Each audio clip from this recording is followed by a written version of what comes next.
দেখছেন বাংলা বার্তা, সত্য খবর এখন আপনার নাগালে। আমাদের চ্যানেলটি সাবস্ক্রাইব করুন, দেখতে থাকুন, সঙ্গে থাকুন। तरफ से जो टिप्पणियां निकल करके सामने आई और वक्फ बाई यूजर को लेकर के जो तमाम संदेह थे और कहीं ना कहीं सरकार के दो प्रोविजंस पर 7 दिन की रोक, किस तरीके से देखिए, सुप्रीम कोर्ट ने इंटरिम रिलीफ दिया। हमारी पार्टी का और all India Muslim personal law board का ये स्टैंड रहा है कि ये पूरा कानून काला कानून है, ये अनकॉन्स्टिट्यूशनल है। इसलिए अनकॉन्स्टिट्यूशनल है ये कि फंडामेंटल राइट्स को वायलेट करता है, चाहे आर्टिकल 14 हो, 15 हो, 25 और 26 और 29 हो।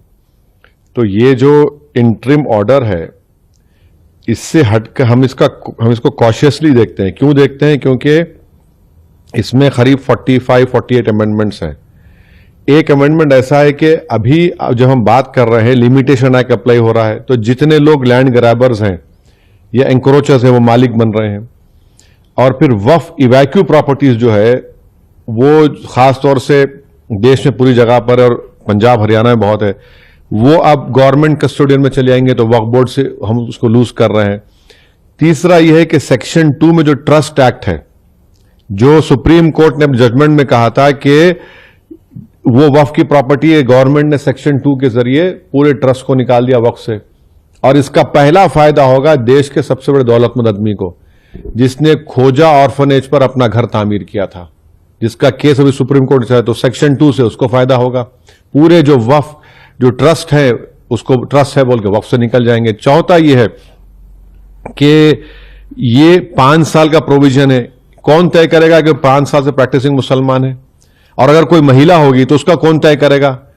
और जब वो 5 साल तक मुसलमान के वक्फ को नहीं दे सकेगी, दूसरे धर्म को दे सकेगी, तो ये तो नुकसानदेह है।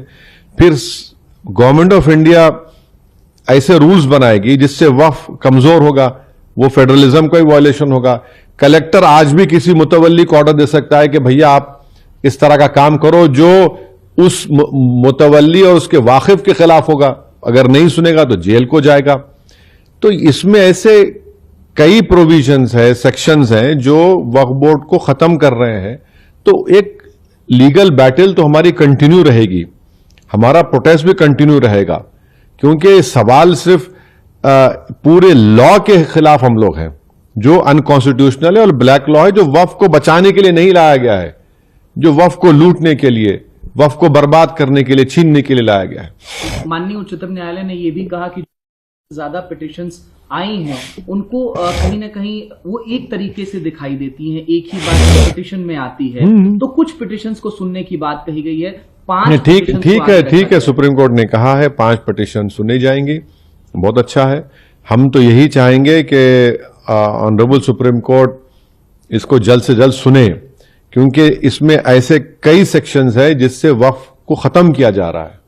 और हम उम्मीद करते हैं कि सुप्रीम कोर्ट इस पर सुनवाई करेगा और एक कंटिन्यूस बेसिस पर फ्यूचर में सुनवाई होगी। सर, वक्फ कानून के लागू होने के बाद देखा कि देश के कई हिस्सों में हिंसक प्रदर्शन हुए। पश्चिम बंगाल से ज्यादातर तस्वीरें देखिए हिंसा जो हो रही है हम उसका कंडेम करते हैं, चाहे वो एक हिंदू धर्म के बाप बेटे का मॉब लिंचिंग हो या फिर एक मुसलमान की पुलिस फायरिंग में मौत हो। मगर सरकार ने यह कानून क्यों लाया? आपने इस तरह का कानून बनाकर भारत के सोशल फैब्रिक को वीक कर दिया। आपने इस तरह का कानून बनाकर भारत की जनता को पैगाम दिया कि हिंदू धर्म के एंडोमेंट बोर्ड, बौद्ध धर्म के, जैन धर्म के, सिखों के गुरुद्वारा प्रबंधक कमेटी के लिए कानून होगा और मुसलमानों के लिए अलग कानून होगा। ये आपने किया ना काम, सरकार ने किया काम कि आपने बताया, ये नफरत की मिसाल आपने, डिस्क्रिमिनेशन की मिसाल आपने कायम की है। हम तो कह रहे थे पार्लियामेंट के अंदर ज्वाइंट वर्किंग कमेटी में, हमने टाइसन नोट भी दिया। ये तो सरकार की जिम्मेदारी है। सरकार की इस गलत फैसले की वजह से आप टारगेट कर रहे हैं मुसलमानों के ईमान को, मुसलमानों की मस्जिदों को, दरगाहों को, इमाम बाड़ों को। और अब कैसे उम्मीद करेंगे कि कोई गयूर मुसलमान आपके सामने सर झुका देगा, आपके कानून को एक्सेप्ट कर लेगा जो कॉन्स्टिट्यूशन के खिलाफ है, फ्रीडम ऑफ रिलीजन के खिलाफ है, आर्टिकल 26 का ग्रेव वायलेशन है। कल सीजे पर चिंता व्यक्त की थी, जिस तरीके से हिंसा हो रही थी सर, और कहीं ना कहीं अब आगे किस राह पर देखते हैं इस कानून में? देखिए हम वायलेंस के खिलाफ थे, हैं और रहेंगे, मगर प्रोटेस्ट हमारा अधिकार है। हम जनता के दरमियान में जाएंगे, अपनी बात को रखेंगे, प्रोटेस्ट होगा। All India Muslim personal law board ने जो प्रोटेस्ट का प्रोग्राम बनाया, हम उसकी सपोर्ट करते आए, सपोर्ट करेंगे। ह्यूमन चेन का उन्होंने ऐलान किया, एक डेट को ह्यूमन चेन होगी, एक तारीख के दिन कोई डेट अनाउंस होगा जिसमें 10 मिनट के लिए लाइट बंद होगी।